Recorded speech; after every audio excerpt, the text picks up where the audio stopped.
Alright, so for the overhead squat one, right? One hand, we can either use a dumbbell or a kettlebell. Okay, the main thing is going to be that in comparison with the barbell, when you usually have your arms a little bit wider, this is going to require you to have this bicep or the hand that is going to be overhead really, really close to your ear, okay, or behind your ear. Your head's going to get through and you're going to squat from this position. Once you have your weight over the head, you're going to go into your regular stance for squatting and you're going to follow all the regular movements, which is going to be hips back to create space in between your legs, and you're going to sit down onto it. So how does that look with weight? Let's just grab a kettlebell, but it doesn't really change if you do it with a kettlebell or a dumbbell, okay?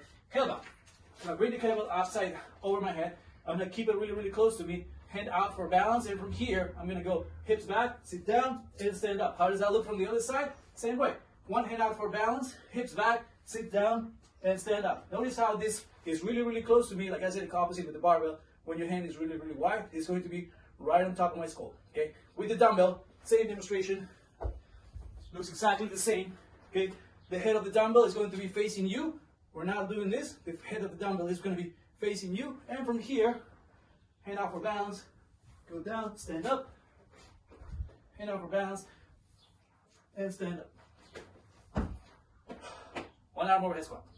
All right, for movement number 2, we're going to be doing Turkish Getup. It's a movement that we don't do very, very often, but it's great for your coordination, for your core, and for your shoulder stability. Okay, so for the sake of it, we're going to do it with no weight, just to go through the pattern of the movements, and then we're going to put some weight on, all right? So you're going to start on the ground.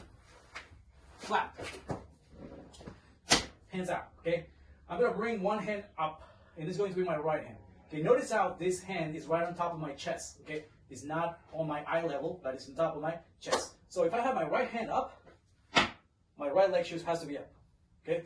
If I have my left hand up, so I'm going to match whichever hand is on top with that leg, okay? So right hand up, heel, right? And what I'm going to do is I'm going to rotate my hip a little bit to the outside, okay? So my foot, this foot, doesn't have my toe up, but it has it flat on the ground, okay? From here, this hand is going to be my anchor. So I'm going to get my shoulder, my right shoulder, off the ground into my left elbow.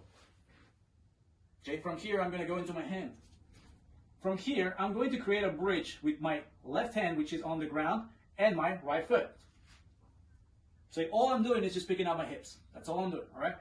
From here, I'm going to bring my leg underneath, in between my hand and my foot, okay? So I'm just bringing out my hips to cross my leg. From here, I'm going to go into a lunge position, and I'm going to stand. That is half of the motion. Now we have to go down the same way we came up. So lunge, hand, cross, elbow, shoulder, shoulder, you are done, okay? So how does that look with weight? I'm going to use a kettlebell, but like I said, if you use a kettlebell or a dumbbell, it doesn't really change the movement. So with the weight, the most important thing is that you don't crush your skull. So for any point in time, this is coming down, just get out of the way, okay? Get your face out of the way.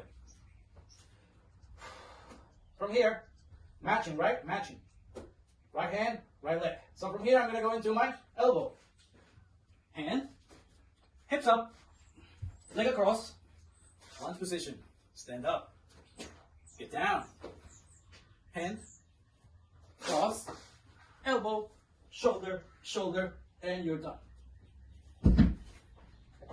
Turkish Getup. All right, movement number 3. This is going to be the actually conditioning piece of tomorrow's workout. So what we're going to be doing is going to be alternating snatches, but they're going to be squat snatches, okay? So you're used to the power snatch, really cool. Now you're actually going to put what you learn or what you have been putting in practice from the day into the workout. So it's going to be squat snatches, which is going to be the same setup as you were doing before, but now you're going to receive the dumbbell on the squat. And it's going to be alternated, so it's going to be a little bit more annoying and just very, very coordination required, okay? So dumbbells are the same setup. The only thing that I'm going to change is I'm going to keep my hips a little bit higher up, okay? And from here, my hand out goes out for balance only.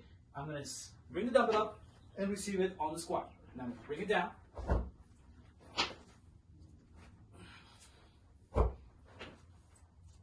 So what you're really doing, if you're smart, okay, instead of pulling the whole time with your bicep and your arm, you're using your legs to press the floor so explosively that the dumbbell travels in the air and you get underneath it, which is something that you should be doing with your regular snatch, okay?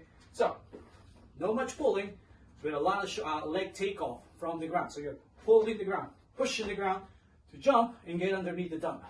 Okay. So that looks like that, like this. Here, take off, get underneath it, and stand up. Bring it down, switch to the other arm, take off, get underneath it, stand up.